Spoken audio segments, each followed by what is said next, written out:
பொதுவாவே பெண்கள் அப்டின்னா, ஒரு பார்வை இருக்கும். முக்கியமா வீட்ல இருக்கிற பெண்கள்னா, வீட்ல இருக்கிற கணவரே கூட இருக்கும்போதே விளையாட்டுக்குனாலும் ஒரு நாளாவது ஒரு வார்த்தைய சொல்லுவாங்க. என்ன அப்டின்னா, "உனக்கு என்னப்பா ராணி போல வீட்ல அழகா சமைச்சு சாப்பிட்டுட்டு ஜாலியா இருக்க.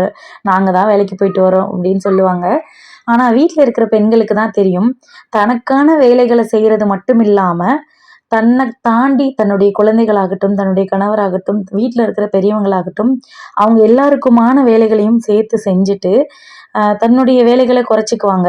மோஸ்ட்லி தனக்கு என்னன்றத பார்க்கறதுக்கு கூட நேரம் இருக்காது. அப்பா, அம்மா வீட்ல இருக்கிற வரைக்கும், நம்மள வந்துட்டு எப்படி அழகா வச்சுக்கலாம், என்ன பண்ணலாம், ஏது பண்ணலாம்னே அதிகமா யோசிச்சிருப்போம். ஆனா, நம்ம கல்யாணம் பண்ணி வந்ததுக்கப்புறம், அதுவும் குழந்தை பிறந்ததுக்கப்புறம், நமக்கான ஒரு ரொம்ப ஸ்பெஷலான டைம்லாம் ரொம்ப ஸ்பெண்ட் பண்ண மாட்டோம். அதிகபட்சம் பெண்களுடைய மனநிலை என்னன்னு பார்த்தீங்கன்னா, எத வாங்குனாலும், எத செஞ்சாலும் நம்ம பிள்ளைங்க இருக்கணும், நம்ம ஹஸ்பண்ட் இருக்கணும், அவங்கள விட்டுட்டு செய்யவே மாட்டோம். அப்படின்னு ஒரு கட்டுக்கோப்போட இருந்திருப்போம்.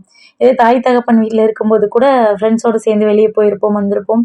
அதெல்லாம் நடந்திருக்கும். படிக்கும்போது எவ்வளவோ விஷயங்கள் நடந்திருக்கும். ஆனா, நம்மளுக்குன்னு ஒரு குழந்தை பொறந்துருச்சு அப்படின்னா, அவங்க இல்லாம எந்த ஒரு ஹாப்பினஸும் நம்ம அக்செப்ட் பண்ணிக்க மாட்டோம். ஆனா, அ கல்யாணம் பண்ணி வீட்ல இருக்கிற பெண்கள திரும்ப திரும்ப அந்த கேள்வியால வதைக்கும்போது, சில நேரம் "என்னடா வாழ்க்கை?" அப்படின்னு தோணவே வச்சுர்றாங்க. ஸோ அப்படி இருக்கிற டைம்ல நெய்பர்ஸ் வந்துட்டு யாருக்காவது நல்லா அமைஞ்சாங்கன்னா, அது வந்து ரொம்ப பெரிய ரிலீஃபா இருக்கும். அதே நெய்பர்ஸ் நல்ல நண்பர்களா மாறுனாங்கன்னா, பெண்களுக்கு வேற எந்த ஒரு பெரிய ஆறுதலுமே தேவையில்லன்னு சொல்லலாம். அப்படிதாங்க இங்க ஒரு 10 பெண்கள் வந்துட்டு நல்ல ஃப்ரெண்ட்ஸா மாறிட்டோம்.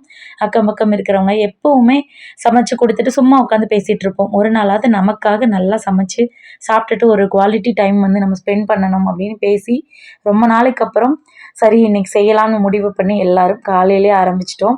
சூப்பரா எங்களுக்கு பிடிச்ச மாரி தேங்காய் பால் சாதம் தான் வேணும்னு முடிவு பண்ணிட்டோம். ஓகே மெனுல ஃபர்ஸ்ட் ஐட்டம் ஓகேவாயிடுச்சுன்னு சொல்லி 2வது காலிஃப்ளவர் பக்கோடா, சிக்கன் கிரேவி எல்லாமே பண்ணியாச்சு. ஆனா என்னதான் நாங்க லேடீஸ் எல்லாம் சேர்ந்து சாப்பிடணும்னு முடிவு பண்ணாலும், குழந்தைகளுக்கும், ஹஸ்பண்டுக்கும் சேர்த்து தாங்க செஞ்சோம்.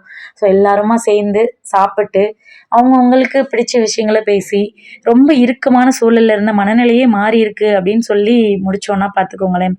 ஸோ இப்படி ஒரு டைம நீங்க ஸ்பெண்ட் பண்ணியிருப்பீங்க மேக்ஸிமம் நெறைய பேர் பண்ணியிருக்க வாய்ப்பு இருக்கு. ஆனா எல்லாத்தையும் தாண்டி இப்ப எல்லாருமே எங்கேயாவது டூர் போலாம். ஜாலியா அங்க போலாம், இங்க போலான்னு அந்த லீவ் டைம வந்து ரொம்ப ரஷ்ஷான ஒரு டைம்ல போயிட்டு, ரொம்ப ஸ்ட்ரெஸ்ஃபுல்லா மாத்திட்டு போயிட்டு வரீங்க. ஆனா, எல்லாரும் ஒரு இடத்துல சேர்ந்து, ஆளுக்கு ஒரு வேலைய செஞ்சு, அழகா சமைச்சு சாப்பிட்டு பாருங்களேன். அதுல இருக்கிற நிறைவு வேற எதுலயுமே இல்ல. சமைக்கும்போது அவ்வளோ ஒரு கலகலன்னு, அவ்வளோ ஒரு மனசுக்கு நிம்மதியா இருந்தது. இது எத்தன பேர் அவங்களோட school time, college time friends எல்லாம் மிஸ் பண்ணியிருப்பீங்க? எத்தன பேர் கல்யாணத்துக்கு அப்புறம் இப்படி ஒரு ஃப்ரெண்ட்ஸ் சர்க்கிள உருவாக்கியிருப்பீங்க? அத எப்படி நல்ல விதமா கொண்டு போறீங்க? அப்படின்னு சொல்லி கண்டிப்பா எனக்கு கமெண்ட் பண்ணுங்க. இந்த வீடியோ பார்க்கும்போது உங்களுக்கு சந்தோஷமா இருந்ததுன்னா, அதையும் தயவு செஞ்சு கமெண்ட்ல சொல்லுங்க. உண்மையிலேயே உங்க மனச இந்த வீடியோ தொட்டுருந்துச்சுன்னா, ஒரு லைக் குடுத்து ஷேர் பண்ணுங்க. எங்களோட சேனல வந்து சப்ஸ்கிரைப் பண்ணி சப்போர்ட் பண்ணுங்க. தேங்க்ஸ் ஃபார் வாட்சிங்.